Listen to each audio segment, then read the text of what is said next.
muy puntuales. Yo tampoco, según yo. Buenas tardes, ¿se oye bien?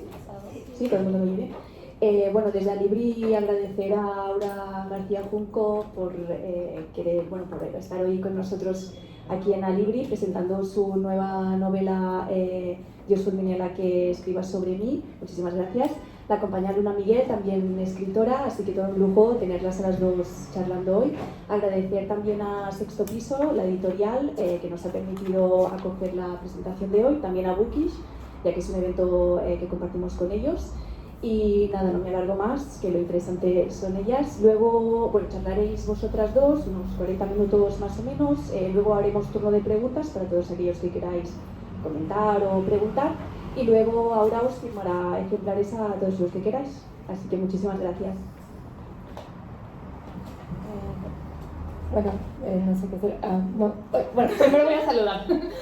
Hola, pues primero que nada, pues, muchísimas gracias por estar aquí. Me hace muchísima ilusión presentar este libro, especialmente pues con Luna, que es una de mis lectoras favoritas, o sea, de lectoras en general, de la manera en la que les me gusta mucho, entonces me emociona mucho y también estaré muy feliz de escuchar sus preguntas y comentarios de quienes ya lo hayan leído hacia el final.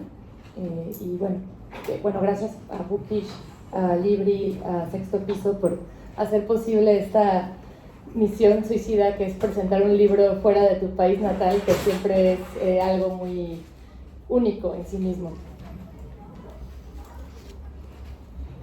Bueno, como ya has agradecido tú, voy directa al tema. No quiere decir que no os agradezca vuestra presencia y tu invitación a que te presente y todo, pero voy directa al tema, porque esta presentación realmente, no sé cómo decirlo, surge del error de no haber podido escribirte una carta. Me hubiese gustado muchísimo que antes de ponernos a hablar mis palabras empezaran con un querida Aura, pero no he sido capaz de poner palabras.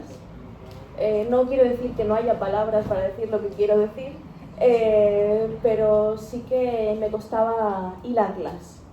Me costaba hilarlas porque tu libro, Dios fulmine, voy a decir tu libro porque si tengo que decir el título se nos va a acabar todo el tiempo, así cada vez que yo quiera decirlo, ¿no? Dios fulmine la que escribas sobre mí, a partir de ahora tu libro, como en los contratos, ¿no? A partir de ahora la obra. Tu libro despierta y plantea muchísimas preguntas. Es un libro que, si lo habéis leído, está lleno de guiños a las lectoras y de guiños a las lectoras escritoras, además. Hay muchas preguntas a las compañeras, hay muchas preguntas a las otras, hay muchas preguntas presuponiendo, además, que aunque haya algunos insultos a una misma contra tal vez el posible machismo, las posibles trazas de patriarcado que a una se le puedan colar en la escritura, aunque hay mucha referencia al respecto, una siente que tú te estás dirigiendo a una lectora constantemente, o esa fue mi impresión. Entonces, todas las preguntas que tú planteas, yo quería responderlas con una carta, pero eso me era imposible.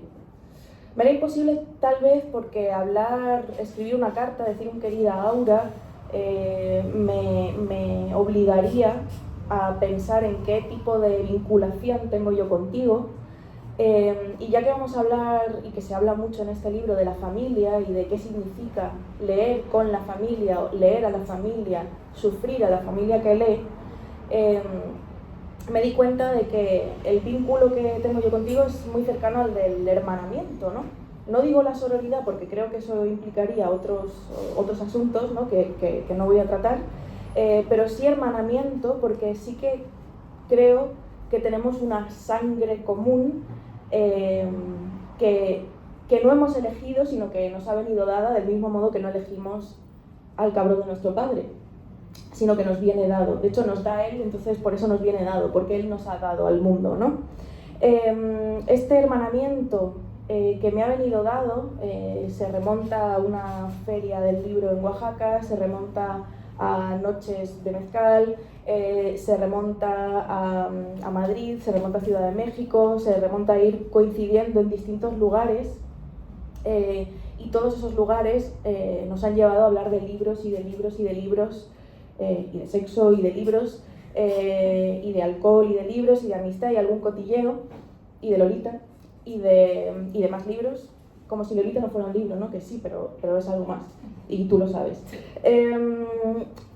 Entonces ese hermanamiento me impedía escribirte, porque tampoco quería yo escribirte como una hermana, porque me gustaría, al fin y al cabo, que aunque nos haya venido dada esta amistad, aunque hayamos nacido con ella puesta y hermanadas, ¿no? Con esa amistad,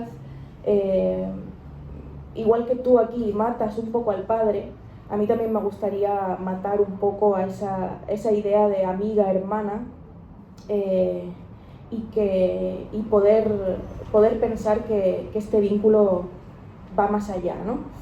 Me has llamado lectora, yo a ti también te llamaría lectora y escritora. En este libro, Aura García Junco es una lectora de Enrique Vilamatas, además estamos en su ciudad, ¿no? La que podríamos decir que es una de sus muchas ciudades literarias, pero es bonito, ¿no? Que este libro se presente aquí, porque Enrique Vilamatas es una de las figuras más con la que también te hermanas. Me pregunto hasta qué punto los libros que la protagonista, Aura García Junco, hereda de su padre son también sus hermanos. Como vemos, la idea de la hermandad tiene mucho que ver. Los libros que heredamos del padre son nuestros hijos, o son nuestros hermanos, o son nuestros padres. ¿Qué son exactamente, no? Esas son algunas preguntas que una se hace al leer este libro. Como decía, Aura García Junco se insulta de cuando en cuando, se pregunta a sí misma si su escritura es patriarcal, citando a Lina Meruane, que antes hablábamos de lo que nos perturban los chilenos. Ella habla de lo perriarcal, ¿no? Lo patriarcal y lo perriarcal, y ya que hay un perro, pues lo digo.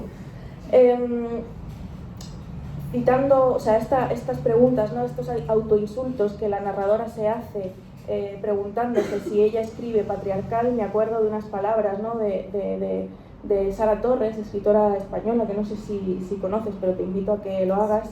Sara Torres dice que, y sobre todo ahora que está en la promo, ¿no? De su libro de la seducción, ella dice que es imposible quitarse al escritor macho de la sangre de una porque hemos crecido leyéndolo, ¿no? Esta es la prueba de que es imposible quitarse al escritor macho de encima, pero es una prueba muy gozosa de que a veces tener al escritor macho encima o dentro es también bien divertido, ¿no? Y una puede hacer una revolución también desde ahí, ¿no? Hay en este libro también una crítica al edadismo, a cuál es la vida útil de un escritor o de una escritora, y son muchas de las preguntas que ella se hace, ¿no? Cuando ve a un padre enfermo, de quién le va a dar trabajo a ese padre, ¿no?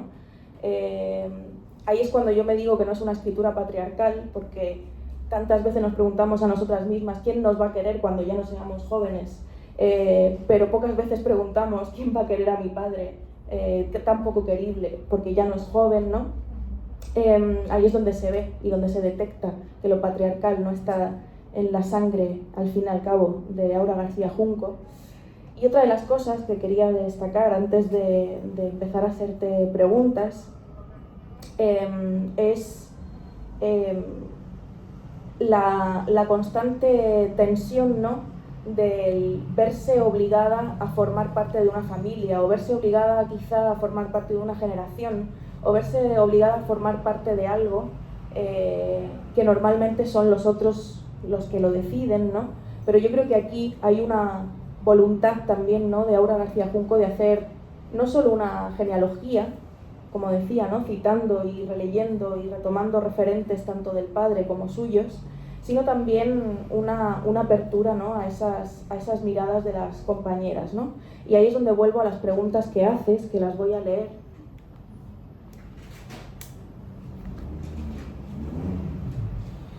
Esta parte, bueno, este libro me hizo llorar profundamente. Lloré en un avión de vuelta desde México. Mucho, lo subrayé mucho, aunque esta no es la copia, esta es la que tú me firmaste, que le diste a un amigo, que tardó casi un año en darme. Mi copia subrayada se la dejé a Antonio, así que andará por otro lugar. Y Pero esta parte, en cualquiera de las dos copias, la tengo marcada y subrayada porque es con la que se me saltaron las lágrimas y es con la que entendí que este libro también estaba dirigido a cualquier lectora que quisiera hacerse estas mismas preguntas, ¿no? A veces fantaseo con hablar de esto con otras escritoras, con pedirles que me muestren algo de su relación con sus padres. Quiero saber qué piensan, si los conflictos de género también los sienten en el vientre y en la tráquea. Verlas de frente y preguntar con el corazón en la boca del cuello. ¿Qué sienten cuando, si es que, ven a su papá tirar una mirada indiscreta a una mujer muy joven? ¿A ustedes también les ha hecho un comentario sobre su cuerpo que ha dejado una marca? ¿Ustedes también temen verlo salir un día cualquier en un escrache de red social? ¿Cómo logran el balance entre entender y no excusar? ¿Han llorado ante el miedo de que no se cuide porque es tan hombre que no necesita de un doctor? ¿Alguna vez han deseado no tener padre? ¿Su papá se acordaba de su cumpleaños cuando eran niñas? ¿Le resulta complejo amarlo? La vergüenza es demasiada. No es un libro que dé vergüenza, todo lo contrario, yo creo que ayuda también a barrer las vergüenzas. Me gustaría responderte a estas preguntas, pero sé que lloraría si las respondiera. Por eso no he escrito la carta, por eso no las voy a responder ahora y por eso prefiero hacerte yo a ti preguntas. Y empiezo con esa, con la de la vergüenza. ¿En algún momento escribiendo Dios fulmine a la que escriba sobre mí, sentiste vergüenza? Bueno, pues wow, dijiste muchísimas cosas que quisiera contestarte. Sin duda algunas son para contestarse tomando al menos algo más íntimamente, pero te agradezco mucho tus palabras y creo que abren una puerta muy particular para esta conversación, que es justo la de la cercanía. Y dado que lanzaste primero el balón más duro, me parece muy pertinente iniciar por pues, las cosas más duras. La verdad es que la vergüenza es un sentimiento que a mí me obsesiona. Algún día quiero escribir un libro sobre vergüenza porque un día me di cuenta, voy a dar toda una vuelta para llegar a contestarte. Un día me di cuenta que estaba tratando de escribir sobre belleza y terminé escribiendo sobre vergüenza. Y me pareció primero muy particular y luego muy comprensible. Realmente no tuve que pensar demasiado por qué hablar de belleza me lleva a pensar mucho en vergüenza. Y lo mismo me ha pasado con otros temas como este, que sin duda no partía de la vergüenza y sin embargo es un libro que constantemente creo que toca esos temas como la intimidad a veces se vuelve muy vergonzosa. Y en particular creo que tiene que ver con que no son cosas que a lo largo de la historia se han concebido como algo que debes mantener solo para ti y que no debe ser algo que se haga público o que tenga espacio para una conversación. Leíste las preguntas que hago y son preguntas que todas parten de cosas que es muy difícil o que a mí me resultaba en algún punto muy difícil de hablar, ¿no? Creo que cada vez se abren más puertas para ello, pero creo que el primer paso de admitirlas hacia adentro es el que es profundamente vergonzoso e incluso doloroso, ¿no?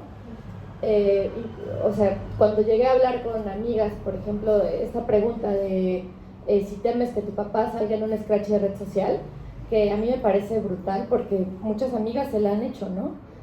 Porque saben de situaciones similares, no porque les haya pasado, pero pues siempre se siente esa bala correr muy cerca.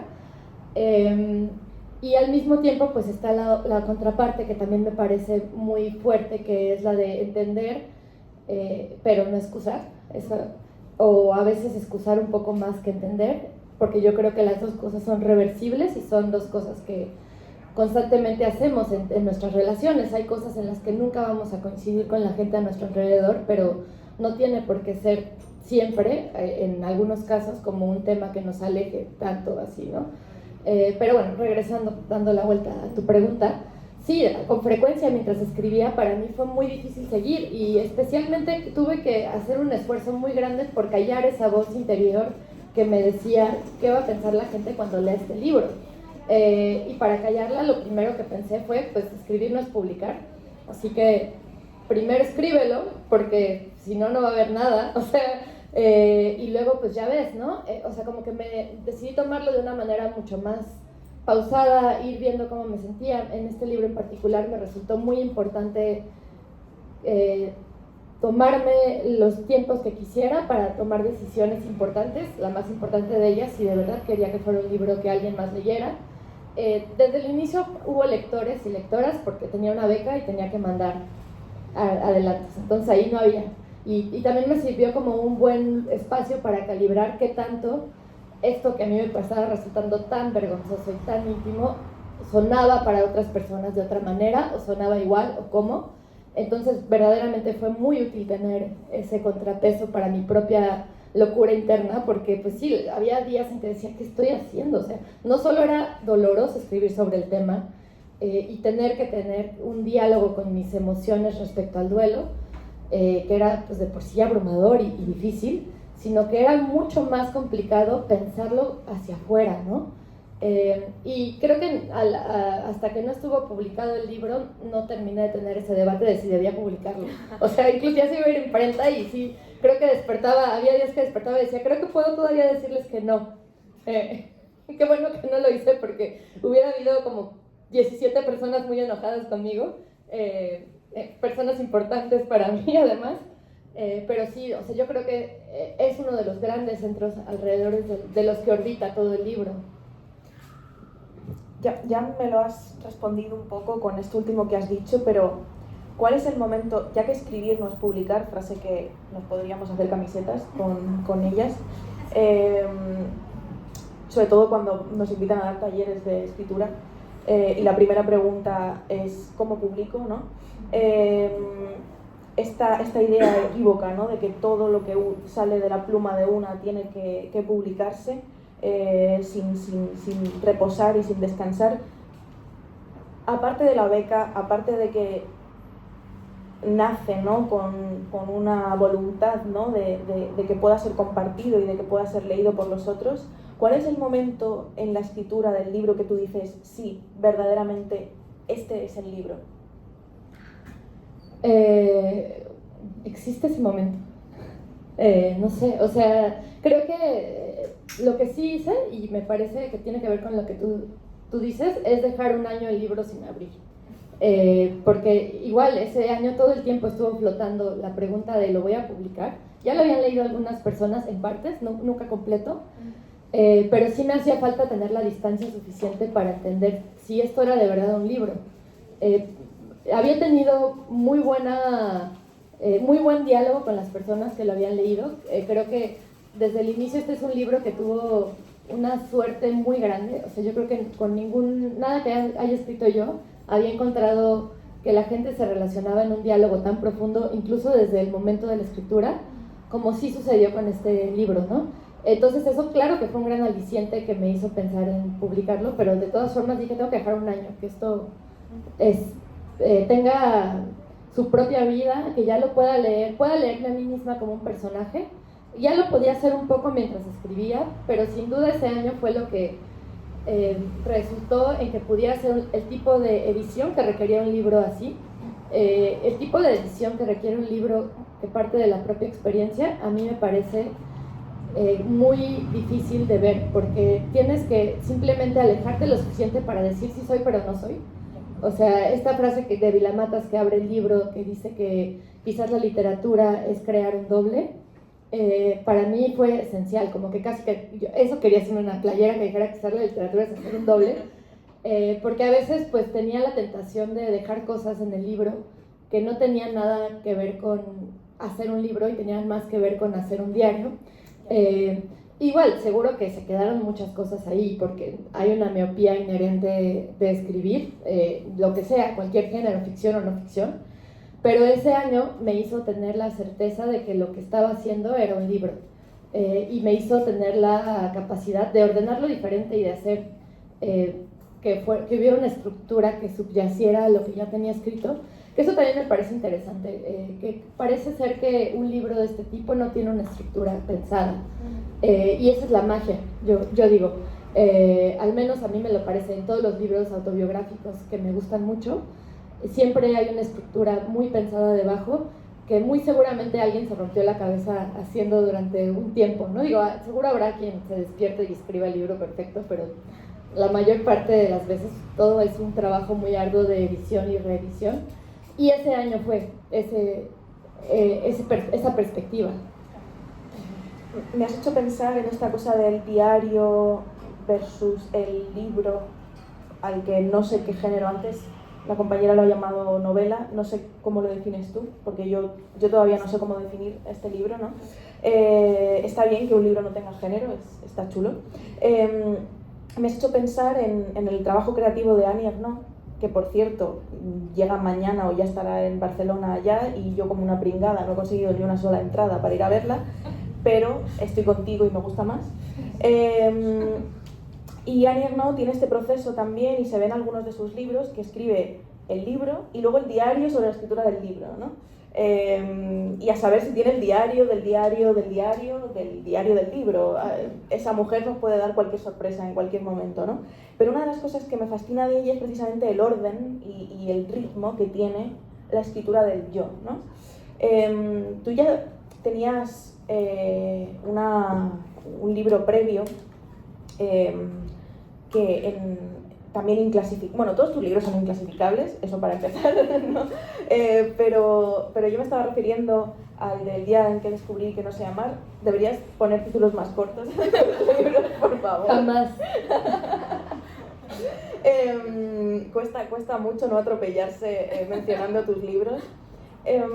Y aquí también había un yo que se iba entrecruzando con otros elementos que tenían que ver con el ensayo, con el periodismo también, con el comentario, un clásico.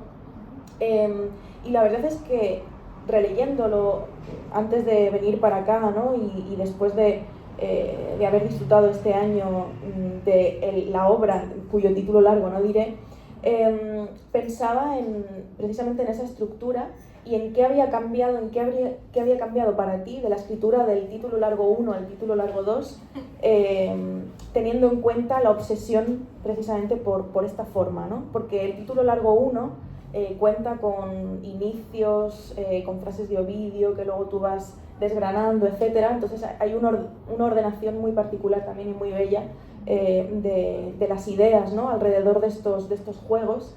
Pero ¿qué ha cambiado de aquella escritura a esta? Los títulos no, claramente.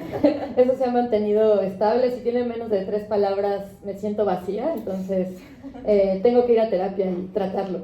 Pero bueno, este libro, yo creo que para mí, el día que aprendí que no sé amar,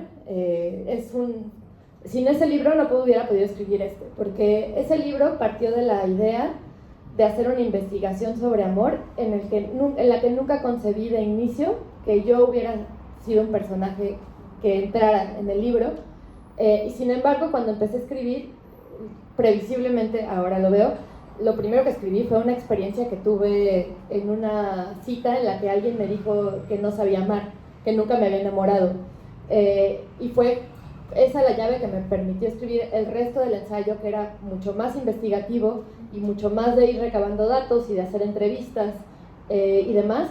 Pero para llegar a esa otra parte, que era que era una investigación, verdaderamente tuve que meter mi propia experiencia en medio. Y me pareció interesante esa forma de investigación que parte de lo personal, pero que se abre al mundo de las ideas que ya se han discutido, ¿no? Este libro creo que tiene un proceso similar, aunque en cierto sentido también inverso, porque hay mucho más de experiencia aquí que de investigación, y sin embargo es una investigación acerca de qué fue mi papá para mí, qué fue nuestra relación, qué fue para él crecer como creció. Incluso es un experimento para ponerme en sus zapatos en algún punto, aunque no para nada fue eso al inicio, ¿no? Eso sucedió con la escritura. Pero sin duda, yo concibo todos los libros como una investigación, sean de ficción o sean de no ficción. Todos han tenido alguna pregunta como centro en algún punto de su escritura, quizás no de inicio, salvo el día que aprendí que no sé amar, que ese sí tenía pues una serie de preguntas que eran los detonantes. Todos los demás han empezado con intuiciones y llegado a preguntas y quedado en la pregunta todo el tiempo, ¿no? Pero este en particular no tenía una pregunta clara más que la pregunta de cómo entender el duelo, cómo entender cómo me siento.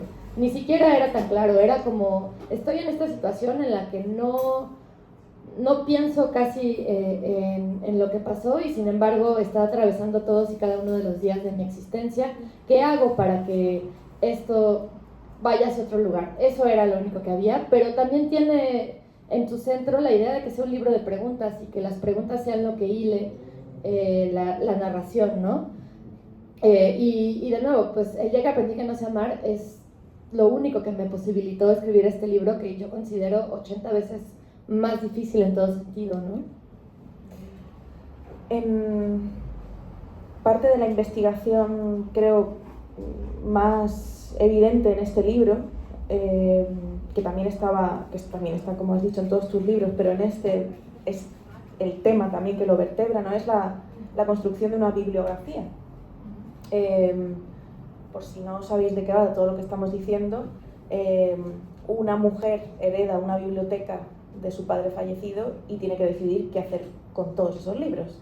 Y ante esa duda surge este libro que tenemos aquí, ¿no? y que espero que os llevéis después todas. Esa investigación bibliográfica ha sido un proceso solo de investigación bibliográfica de aquello que heredaste de tu padre, o hay libros detrás que no aparecen. Es decir, ¿cuánto sobre el duelo has leído? ¿Hay lecturas obsesivas sobre el duelo de un padre o de una madre o de un ser querido en este libro? ¿Hay una bibliografía soterrada de la que no hemos leído en estas páginas? Lo maravilloso de un libro como este es que puedes hacer evidente el armazón que hay debajo, ¿no? Entonces todo me servía, incluso los libros que no, por ejemplo, El olvido que seremos de Héctor Abad-Faciolince es un libro que no heredé de él y que está muy presente, o Correr el tupido velo de Pilar Donoso es un libro que descubrí investigando, bueno, de hecho César me lo recomendó. O sea, son libros que muchos de ellos los descubrí preguntando porque no conocía la bibliografía sobre duelo. Y algunos acabaron ahí y otros no tanto. Por ejemplo, pues leí también obviamente El año del pensamiento mágico, y no sentí esa conexión que tanta gente siente con él. Es muy curioso, simplemente no encontré ese eco y entonces no acabó en el libro por eso. Y así, los libros que no terminaron en el libro fue porque no me llevaron a ese nivel de enganche emocional, ¿no? Y sin embargo hay un poema en el que pensé mucho y que siempre creí que iba a terminar en el libro y no terminó, que son las coplas a la muerte del padre de Manrique. Y curiosamente, porque es un libro, entre las peculiaridades de mi papá, quien ya haya leído el libro pues lo sabrá, pero quien no, compraba muchos libros repetidos y había colecciones enteras que compraba enteras repetidas varias veces para regalarlas, para lo que se ofreciera, ¿no? O sea, nunca sabes cuándo le tienes que regalar pues unas coplas Manrique a alguien, o sea, mejor tenerla en casa, no vaya a ser que se presente la oportunidad y te agarre desprevenido. Entonces pues él tenía muchos y hay una pequeña colección que tiene el precio impreso en pesetas en la portada. O sea, veto a saber de qué año es, pero son unos libritos así cuadrados que son de poesía nada más, una colección muy grande que tenía desde Mallarmé hasta Manríquez. Y él me regaló una de estas 85 copias que compró y que regaló a lo largo del tiempo, y es un libro que a mí siempre me maravilló muchísimo. O sea, incluso antes de que el hecho de que la posibilidad de la muerte de mi papá fuera una posibilidad siquiera, esas coplas, no sé, o sea, siempre me han hecho algo, ¿no?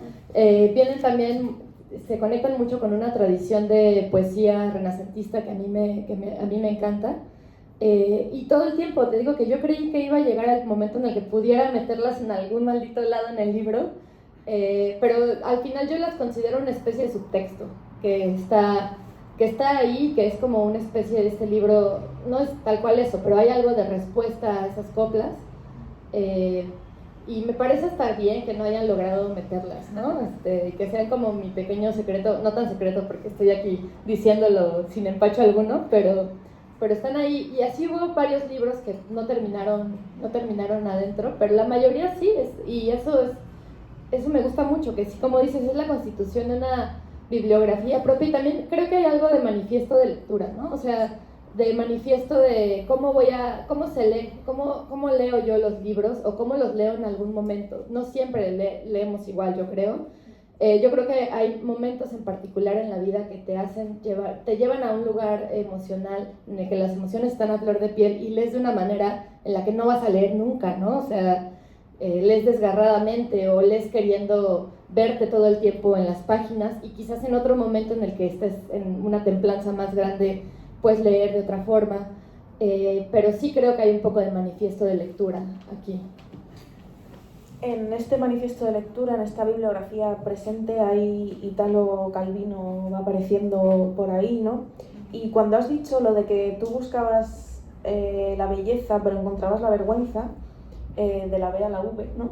He pensado en los ensayos de Italo Calvino, donde él también habla de esa búsqueda de la belleza constante.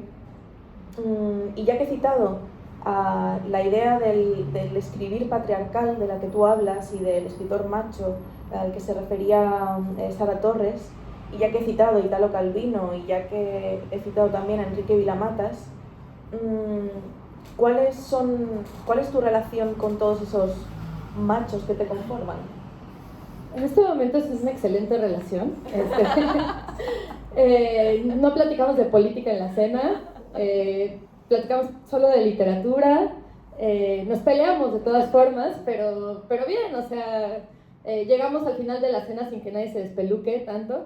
Digo, especialmente pues con autores como Italo Calvino, cuya obra tiene una vertiente tan imaginativa, no, o sea, simplemente, y es tan vasta, creo que no, para mí no hay ningún conflicto en leerlos. O sea, ya, si me pides que lea algo un poco más contemporáneo, o sea, ahí sí puede, no sé, a veces, incluso personas que murieron hace menos tiempo, ¿no? O sea, por ejemplo, a mí hubo una temporada en la que Javier Marías me encantaba, y ahora me cuesta trabajo acercarme a sus libros, no porque lo que vaya a encontrar ahí sea necesariamente algo que me me repela o algo así, sino simplemente la acción misma me cuesta. Creo que ahí para mí la línea es complicada ahí, ¿no? Sí, o sea, si el autor tiene cierta lejanía, me cuesta menos trabajo entrarle, pero ese hermoso trabajo de conciliación todavía no lo estoy logrando hacer con cosas un poco más recientes. Pero no sé, me parece una pregunta interesante porque creo que va oscilando, ¿no? O sea, yo creo que en general yo intento siempre leer críticamente lo que sea, escrito por quien sea, y ya está, y disfrutarlo también, y tratar de hacer un balance entre leer críticamente y disfrutar, y lo que hay en medio es con lo que me quedo, ¿no? Normalmente es mucho más lo que disfruto que lo que me hace decir, ¡ay!, ¿no? ¿Y sigues pensando que escribes patriarcal? ¿O es solo una pregunta que está en el libro, pero cuya respuesta es negativa? No sé. La verdad, no, o sea, cuando en el punto en el que está en el libro, que yo creo que es hacia el final del primer tercio, quizás, por ahí, ¿no? Justo un poquito antes de las terribles preguntas que leí. Ajá, sí, página 60, sí, pues debe ser como el primer cuarto del libro, algo así. Sí, lo pensaba mucho, ¿no? Era, bueno, de entrada era un libro sobre el padre. Luego era un libro sobre el padre con mucha bibliografía masculina, porque partía de su biblioteca, que es una biblioteca compuesta primordialmente por libros escritos por hombres, y ya no agrego los demás epítetos porque están ahí también. Entonces, esa parte era inevitable. O sea, cuando yo escribía decía, pero es que a ver, si me pongo a elegir al azar un libro, la posibilidad de que salga un libro escrito por un hombre es como del 90% y todo lo demás es 10, ¿no? Y luego al mismo tiempo decía, pues así un poco es el mundo, o sea, tampoco es como que esta biblioteca sea una anomalía, es una biblioteca incluso muy progresista en muchos sentidos, o sea, no conozco a tantos hombres de 60 años que tengan un libro de Cleo Mendoza en su biblioteca. Me parece eso casi que una anomalía en la Matrix, ¿no? Entonces, creo que en esas preguntas encontré también una comprensión muy grande hacia él, que, o sea, es una pregunta que me hago hacia mí, pero al final acaba rebotando en el hecho de que me acabé maravillando de muchas cosas que yo antes juzgaba muy duro a mi padre por tener. Entonces, creo que, regresando un poco al tema de si esto es una novela, un ensayo o una memoria o todas las anteriores, que igual a mí la respuesta es todas las anteriores, un poco de todas. Lo que sí hay, lo que sí me interesaba mucho y creo que es lo que lo liga más con la novela, es que tuviera un arco narrativo que se pudiera seguir desde el inicio hacia el final. Eso fue de las cosas que pude hacer solo después de un año de escritura, porque implicó reacomodar cosas, unir partes, matizar, etc. Esa parte ya es como una cosa un poco más de oficio de escritura, y entonces como que digamos que es parte del desarrollo del personaje, ¿no? De la narradora, es hacerse esas preguntas y luego llegar a otro lugar hacia el final. Ahora, si me lo preguntas a mí, no como personaje, sino como persona, yo creo que también estoy en un lugar un poco diferente cuando empecé a escribir ese libro. Creo que es un debate que seguimos teniendo socialmente, ¿no? Cómo leer desde nuestras nuevas maneras de tratar de pensar la literatura, cosas que se escribieron antes de estas maneras de pensar.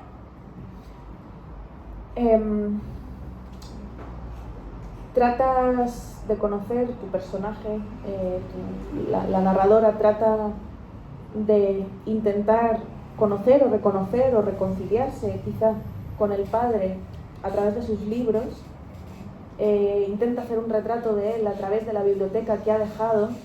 Si escribir no es publicar, leer es tener una biblioteca.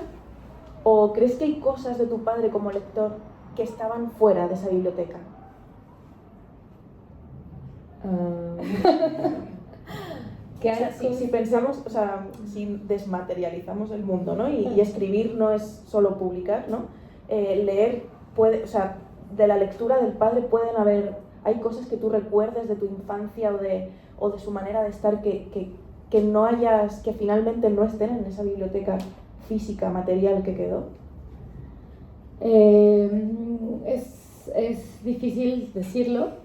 Yo creo que en una persona cuya unión era tan íntima con los libros y con la literatura, y que realmente tenía este impulso de recitar poesía y regalar manriques todos los días de su vida, hay mucho que se puede ver en una biblioteca, ¿no? O sea, pienso incluso en cosas que hacíamos cuando era niña, como ver libros de la vida medieval de un molinero, que pues, eran como libros ilustrados que él tenía y atesoraba mucho, que a mí de inmediato me remiten a mi infancia, ¿no? O toda una serie de cosas que están ahí, que como que rebotan un poco con todo lo que él era. Yo creo que era una persona en ese sentido muy congruente, porque no es que él fuera la persona que leía fuera de la casa y otra persona dentro, sino que era la persona que performaba la literatura como una forma de vida en todas partes.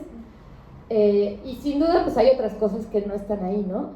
Creo que ninguna biblioteca es capaz de comprender los matices que tiene una persona, y que bueno, quizás si juntaras todos los libros podrías llegar a algo, pero creo que en su caso también pues mucho de Goliardos estaba en su biblioteca, y Goliardos pues también son 30 años de su vida, entonces también eso estaba ahí. Es muy comprensiva en ese sentido. Comprensiva es un anglicismo, ¿verdad? Pero entienden quizás lo que quiero decir, sí. Y es que me estoy rayando porque como me han dicho 40 minutos, estoy todo el rato mirando y digo, no sé, decidme por favor si vamos bien de tiempo. ¿Sí, no? ¿Sí?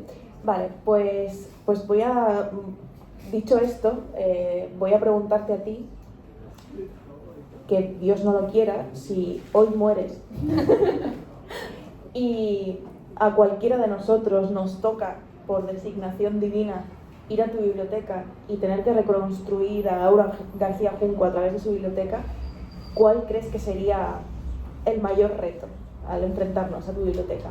¿Crees que tú estás representada en tu biblioteca?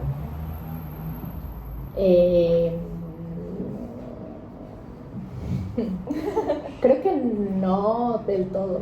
O sea, sí, sin duda habría muchas filias y fobias y demás ahí, pero no siento que...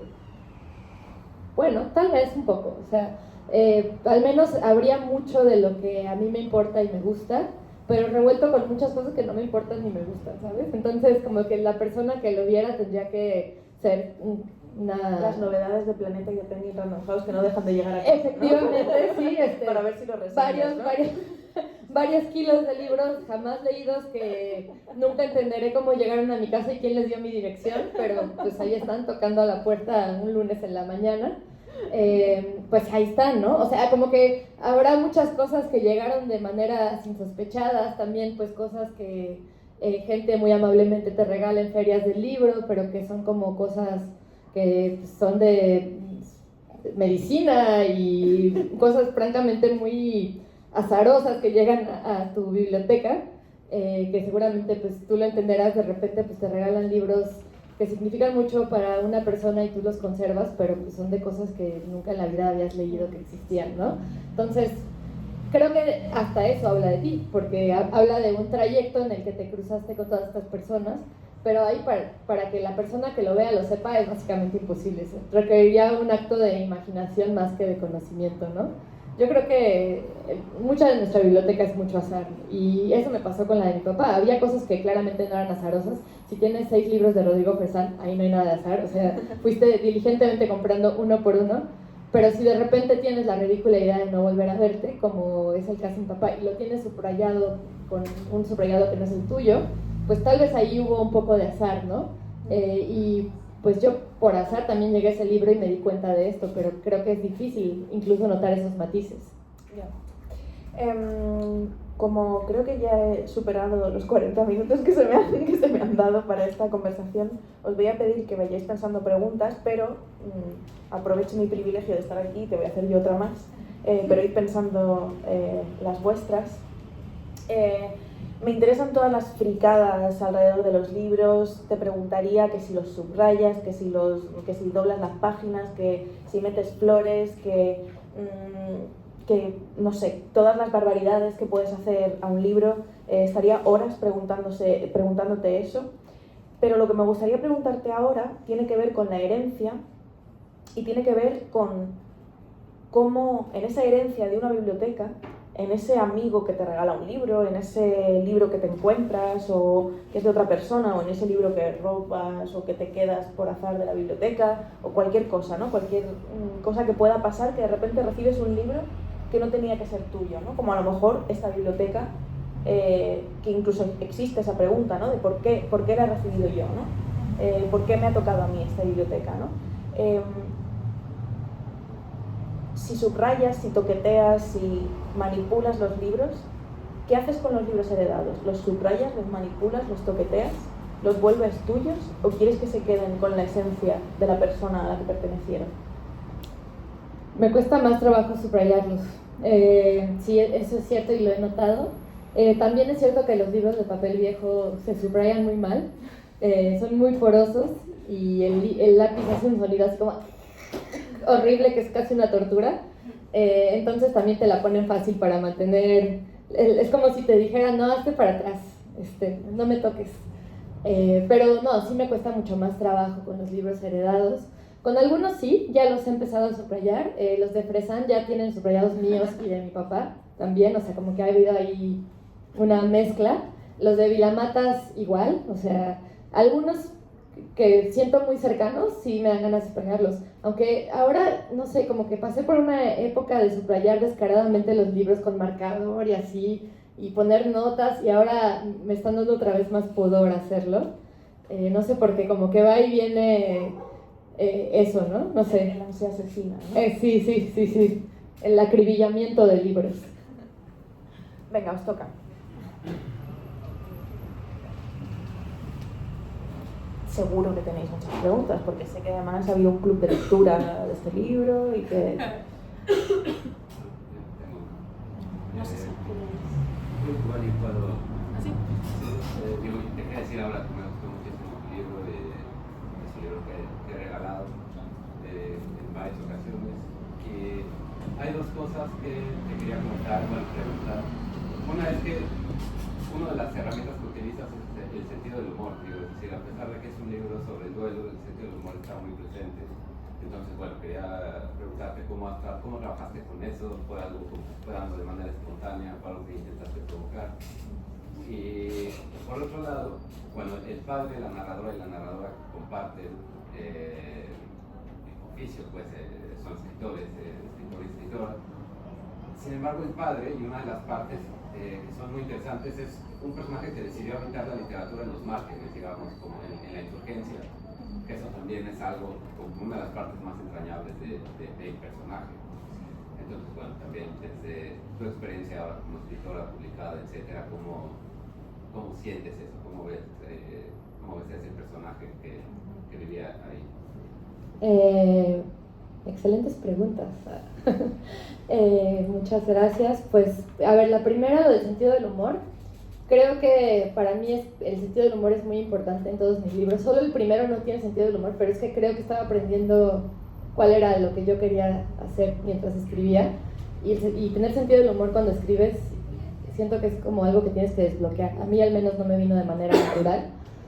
Pero desde que empecé a escribir este libro, una vez que solté la parte que era más bilis, que eso no acabó en el libro, sino que fue como nada más una catarsis, y escribí cosas horrorosas que luego llevé a un taller y que todo el mundo se me quedó viendo así como, tal vez tienes que ir a terapia o volverte alcohólica, o ambas, porque esto que estás escribiendo está muy oscuro. Toda esa parte fue lo primero, pero una vez que ya tuve sacada esa bilis, lo que sí pasó es que pude empezar a tener un poco una voz más cercana a lo que soy yo cotidianamente, que era una de las cosas a las que aspiraba, ¿no? Es un poco el mismo tono del día que aprendí que no sé amar, pero aquí lo que sí me permitía, a diferencia de en ese libro, fue tener como desplantes un poco más líricos, que también me importaba mucho que este libro, porque me gusta ese tono, en realidad, diría que es por el tema, pero no, en realidad me gusta ese tono que puede ir como desde el humor hacia algo más poético a veces, o algo más solemne, pero siempre regresando al humor y a la posibilidad de divertirse con la escritura. Ese es el lugar donde me siento más cómoda escribiendo, porque siento que es como tener todo un rango de posibilidades y hacer que la escritura sea mucha libertad, ¿no? Y eso es a mí algo que, cuando logro acceder a eso, que no siempre, me fascina, porque me siento a mis anchas. Y además, en un libro de este tema, sí me parece que si no te ríes un poco, te ahogas, ¿no? O sea, no solo en la lectura, sino en la escritura. Yo creo que me hubiera ahogado en la desgracia si no hubiera planteado el humor como un centro desde el inicio. Y bueno, pues así, la verdad es que de lo que más aprecié a la hora de releer el libro fue, le di palmadas en la espalda a Laura del pasado y dije, qué bueno que metiste un poco de humor, porque si no, ¿qué haríamos? Y luego, pues la otra parte me parece como, sí, pues súper central al libro, ¿no? O sea, pues al final mi papá decidió hacer una carrera un poco muy fuera de la regla, ¿no? Y haciendo algo que nadie estaba haciendo en su generación, que todos querían ser patriarcas, y él también, pero de otra manera, y querían publicar en las grandes editoriales, y querían hacer lo que pues, te dicen que tienes que querer cuando eres un escritor, y él decidió hacer plaquettes y venderlas a 20 pesos y publicar a Lovecraft sin tener los derechos de Lovecraft ni de nadie más. Y a mí en este momento me parece extremadamente arriesgado, entrañable, increíble, pero pues en su momento me parecía extremadamente vergonzoso cuando no me parecía entrañable, como que yo siento que yo iba de un lado a otro. Por un lado me parecía que lo que hacía era increíble, y por otro lado me parecía que era deleznable, y todo podía ocurrir en el mismo día, especialmente cuando todo como que se atravesaba con el tema del dinero. Y me permite esto, pues, no sé, hablar. Cuando yo entré a estudiar letras, pues yo creí, o sea, que el destino de todo escritor, toda escritora era la pobreza. O sea, como que para mí no había nada en medio, y yo iba resignada y dispuesta a vivir digna o indignamente mal, porque pues para mí esa era la única opción posible, ¿no? Y pues quizás sí, realmente nadie se está haciendo tan rico o ni siquiera está viviendo de lo que gana escribiendo libros, pero pues tampoco era una visión tan fatalista como la que de hecho yo viví, ¿no? Y bueno, para cerrar la pregunta, porque justo hace poco pensé en eso, porque Christopher Domínguez Michael, que es un crítico muy reputado, pero al mismo tiempo muy de derecha y muy como institucional mexicano, quizás algunos lo conozcan, hizo una reseña muy buena del libro en la que iniciaba diciendo que él estudió la escuela con mi papá y que desde ese entonces mi papá ya no lo quería, porque decía que él quería hacer un mainstream, o sea, no usa esa palabra. Y él parece ser que desde que estaba en la escuela ya quería hacer la contracultura, o sea, desde ahí como que eso me llamó muchísimo la atención, ¿no? Como la gente ya tiene un carácter formado desde años insólitos, porque yo creía que lo de mi papá había sucedido, y no, en realidad él parece que tenía una misión desde que estaba en la preparatoria de hacer la contracultura. Pero lo menciono porque a mí me llevó a preguntarme de quién estaba más cerca, ¿no? Si de esta persona que quiso hacer contracultura desde que estaba en no sé dónde y luego acabó haciendo un proyecto de 30 años de plaqués, o de Christopher Domínguez Michael, ¿no? Y tuve una noche en la que me encerré en la oscuridad, puse mis cortinas de terciopelo y mi copa de vino y me puse a reconsiderar toda mi existencia, porque dije, Dios mío, o sea, ¿dónde estoy parada, no? Y pues la verdad es que no lo sé, ¿no? O sea, porque pues yo sí claramente tengo intereses muy diferentes que él. Me gusta que me publique una editorial que tenga lomo el libro, estos lujos de la vida. Sí, no, es que los lomos se ven preciosos en el librero, los engrapados se pierden, están ahí todos juntos abajo. Tengo un fetiche tan grande por los lomos que la verdad es que no sé si podría pasarme al lado de la contracultura con esa facilidad. Y también hay otras cosas que pues sí veo que son muy reprobables de la industria editorial contemporánea, ¿no? Entonces pues como que creo que una cosa con la que me he quedado mucho es pues sí tener toda esta crítica acerca de cosas como por ejemplo lo caros que son los libros, o la falta de acceso a los libros, y el elitismo inherente que tienen nuestros círculos culturales, que sí son muy restrictivos y muy excluyentes. Eso pues sí lo heredé mucho de él, ¿no? Y creo que es algo que sí quisiera encontrar la manera de conservar de alguna forma. Al final yo creo que su proyecto era un proyecto muy político, y al menos dentro del contenido de mis libros sí he tratado que no pensando en él pues, sino porque simplemente es constitutivo de mí, pero que esa parte política se vea también en las cosas que escribo y en cómo las escribo, pero obviamente desde otro punto de vista y desde lo que soy, ¿no? Y a mi manera, sí.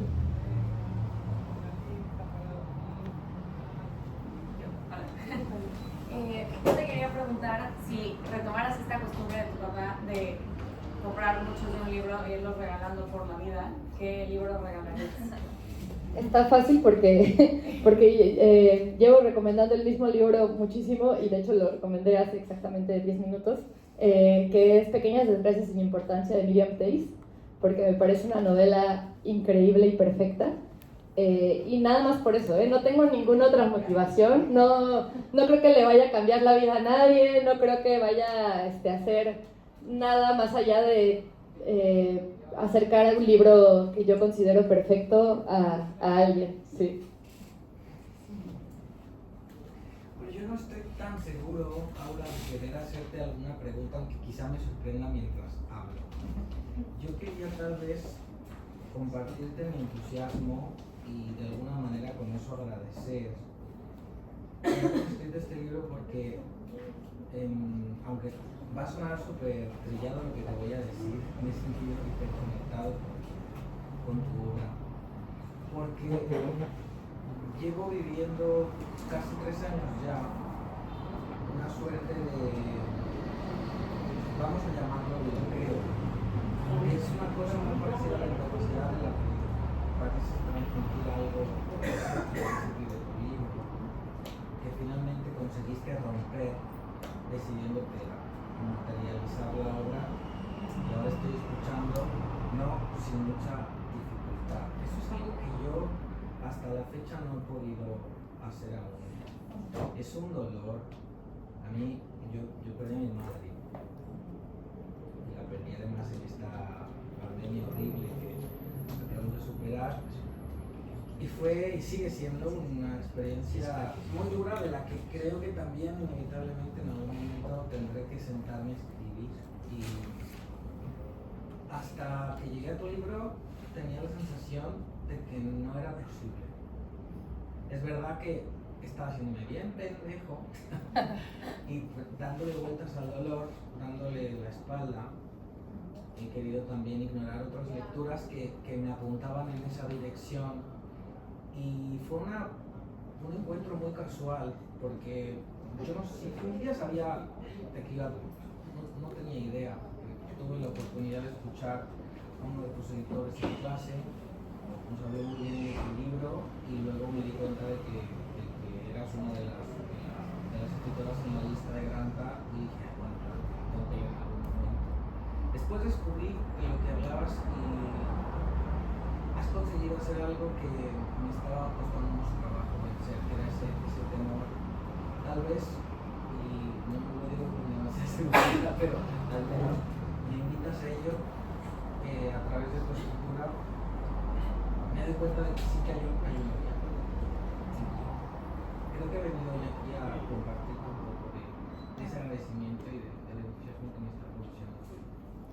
No, pues primero lo siento mucho tu pérdida, y te agradezco mucho que compartieras esto. También me siento muy feliz de que el libro haya significado esto para ti. Creo que nada le da más sentido a un libro como este que escucharte y saber que eso fue también para ti, porque al final este es un libro como otros, pero muy especialmente escrito desde una herida muy grande, ¿no? Entonces creo que en la medida en la que te lleva a tu propia herida y te permite entrar en ella, mi trabajo está hecho. Me ha ayudado Sí. a navegar, sí. Y bueno, y ojalá te pongas a escribir, porque seguramente encontrarás cosas interesantes. Déjame leer una cita, una frase de... No quiero escribir, estaba refiriéndote a mi padre y yo de aquel. No quiero querer escribir este libro con 30 años de revolcar un fantasma en mi mente. No quiero paladear 30 años esta forma particular de locura. Cuando llegué yo a esa frase, como me di cuenta de que habías conseguido que algo se rompiera.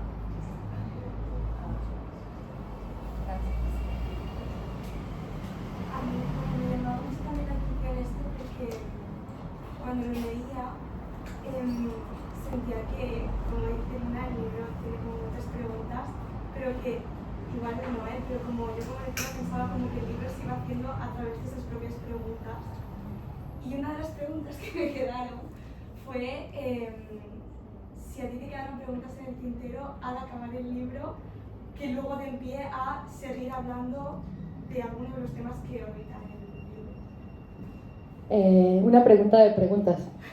Yo creo que sí, tal cual es un libro de preguntas que abren otras. Y yo creo que para este proceso cerré todas las que tenía que cerrar. Me pasa un poco como cuando me preguntan si quiero escribir una segunda parte del día que aprendí que no sé amar, o pues no, me contesté lo que tenía que contestarme y lo que puedo contestarme en este momento de mi vida. No sé, a lo mejor en 10 años sucede algo que me revuelca y me hace querer regresar a alguno de los dos libros, ¿no? Porque digo que son muy parecidos en ese sentido, pero no me quedé con nada, o sea, todo lo que me punzaba contestar, me lo contesté ahí, y todo lo que no me punzaba contestar se quedó fuera del libro, y sigue ahí felizmente en su esquina, ¿no? Nada realmente quedó ahí. Bueno, yo en la línea de lo que han comentado los asistentes, yo no vengo del mundo de la literatura para mí es mi zona de escape, y a través de Bookies he conocido autores como tu caso que de otra manera no habría conocido en la vida, ¿no? Y sí que es verdad, yo tengo ya 48 años de mi edad, y tu libro ha sido para mí muy terapéutico, porque a esas preguntas que tú te has enfrentado, te las has hecho y ya has respondido, hay que tener mucho valor.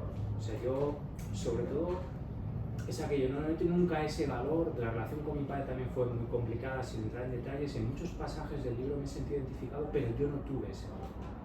Yo me sometí de alguna manera a una determinada manera de vivir, aunque no era bien la que yo quería, ¿no? Y tu libro en ese sentido ha sido diferente. O sea, fue empezar a leerlo porque me había tocado, me lo enviaba a Bookies así de claro, no tenía ni conocimiento de tú como escritora, ni de lo que me iba a pasar en el libro. Y fue, bueno, ha sido brutal, brutal. O sea, sobre todo yo lo definiría con mi ignorancia, porque no soy un experto en temas de literatura, la valentía de la autora de plantear las preguntas, contestarlas, desarrollarlas con una naturalidad y, como bien comentadas, con un sentido del humor que me parece sencillamente fascinante. Insisto, con toda ignorancia literaria, pero son de aquellos libros que te marcan.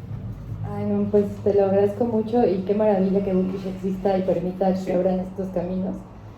También me gusta mucho que menciones el sentido del humor, porque siempre me pregunto si se traduce culturalmente, ¿sabes? O sea, esa es como una de mis preguntas más grandes. Acaba de salir la traducción en Reino Unido y me dijeron que es chistoso el libro, entonces ya puedo ponerle palomita a dos países que se traduce el sentido del humor, entonces bien, ya. Y sí, y sabes que me parece también muy interesante lo que dices, porque pensaba, Luna, cuando tú hacías las preguntas de si la interlocutora es mujer, y sí tiene todas estas preguntas que tienen una A al final, pero vaya sorpresa que me he encontrado con que muchos lectores me cuentan que su relación con sus papás y estas preguntas eran algo, con sus variaciones y lo que quieras, algo muy presente que nunca habían podido hacerse, ¿no? Entonces, eso me llamó muchísimo la atención, porque eso pues sí no tenían ni idea de qué iba a pasar, como siempre tenía un poco de miedo de cómo se iba a leer el libro, digo, en muchos lugares, en muchos casos, pero específicamente con lectores hombres, ¿no? Porque es un libro crítico, porque es un libro pues duro en muchos sentidos, y sí ha hecho enojar a personas, particularmente hombres, pero no, al contrario, creo que lo que abre es mucho debate y mucha conversación y muchas preguntas que son muy difíciles de hacerse desde la propia experiencia. Y pues es muy bello, porque no es que fuera un plan macabro para que eso sucediera, ¿no? Sino que era para mí indispensable, al transitar ese proceso de duelo, hacerlas. Lo difícil fue enfrentarme a la idea de ver cómo iban a salir al mundo, y pues es muy chido, no puedo encontrar otra palabra, perdón, ver que de hecho rebotan, ¿no? Es que, perdona, es que supera el tema propiamente patriarcal.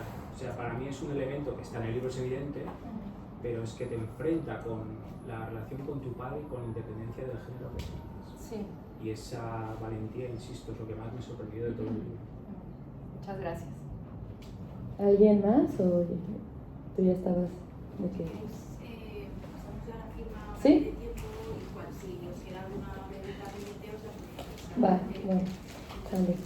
Pues muchas gracias a todos y muchas gracias a Bookish, a El Libro, especialmente a ti, Luna, y ya.